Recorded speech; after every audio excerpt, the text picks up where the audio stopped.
Alhamdulillah, il faut apprendre à vivre avec un principe fondamental que tout être humain a besoin. C'est fondamental. Ce principe n'est autre que Trolf Sokrasek. Mêle-toi de tes affaires en d'autres termes.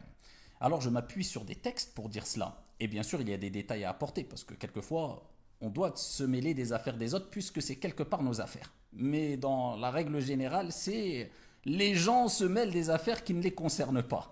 Et aujourd'hui, plus qu'hier, puisqu'on a une époque, à l'ère des réseaux, où les gens aiment, sont très curieux, ils ont une curiosité malsaine, ils aiment savoir tout quand il y a un conflit, particulièrement dans les couples, mariage, divorce, dispute interne, etc., entre individus, entre un homme, une femme, entre un homme et un homme, etc.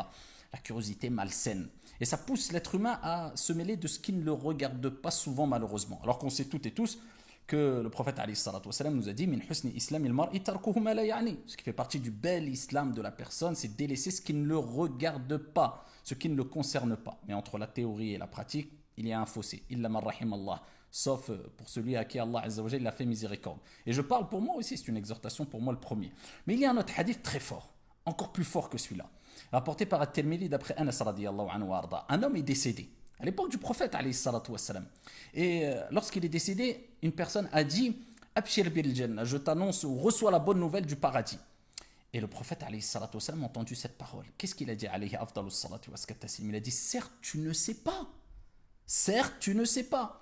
Peut-être qu'il a parlé sur une chose qui ne le concernait pas. Allah, c'est un obstacle entre toi et l'entrée au paradis. Peut-être qu'il a parlé sur une chose qui ne le concernait pas ou qu'il s'est montré avare pour une chose qui ne lui nuisait pas. Donc, avant de rentrer dans des sujets qui ne te concernent pas, eh bien, ou alors qui pourraient te concerner, barakallahu fik, applique trois règles d'or. La première des règles, pose-toi la question, est-ce qu'il y a un intérêt positif? Est-ce qu'il y a un intérêt positif pour que je rentre dans cette affaire-là? Ou est-ce que, si on veut, est-ce qu'on t'a sonné?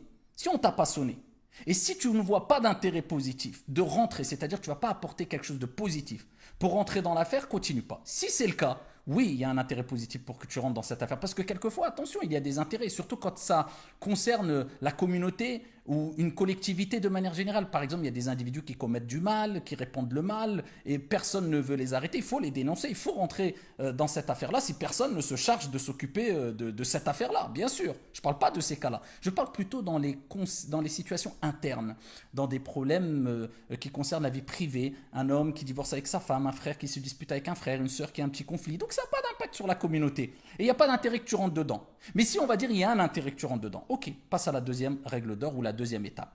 À ce moment-là, pose-toi la question, est-ce que j'ai les capacités? Est-ce que j'ai les outils? Est-ce que j'ai le niveau pour pouvoir intervenir? Quand vous jugez, eh bien, il faut juger avec équité, avec justice.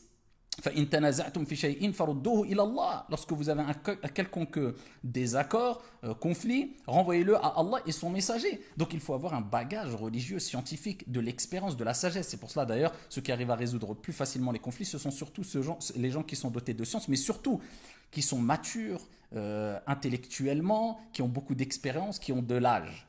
Donc ici, est-ce que vraiment tu as les outils, tu as les capacités de pouvoir intervenir? Si oui, passe à la troisième étape. Pose-toi la question. Est-ce que vraiment j'ai été équitable dans le sens j'ai entendu les deux parties? Si tu n'as pas entendu les deux parties, tu as entendu simplement un parti ou une personne qui a pleuré devant toi et qui s'est lamenté, mais tu n'as pas entendu l'autre personne. Où est l'équité? Tu n'as pas les tenants et les aboutissants. Et n'oublie pas, un vivant peut vaincre 1000 morts. Ah, bien sûr, le vivant est là, mais les morts ne sont pas là, même s'ils sont 1000. Donc, est-ce que tu as entendu les deux parties? Non. Dans ces cas-là, eh bien, ne juge pas et ne te précipite pas.